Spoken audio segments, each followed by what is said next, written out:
फ़खर, आप शुरू से लाहौर कलंदर के साथ हैं, वजह क्या है? आप नहीं छोड़ना चाहते या वो नहीं छोड़ते आपको?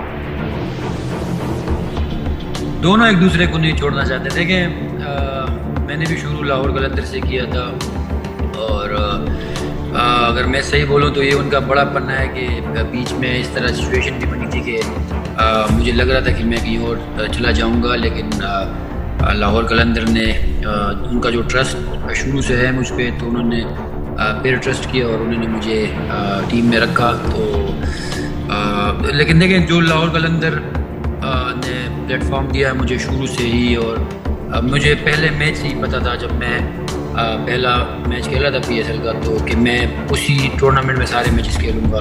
और जो कॉन्फिडेंस मुझे दिया वहाँ पे और जो टीम का माहौल बना स्पेशली, तो बहुत ज़बरदस्त है और एक फैमिली की तरह लगे हुए होते हैं हम लोग, क्रिकेट को एंजॉय करते हैं और मतलब बहुत ज़बरदस्त माहौल होता है।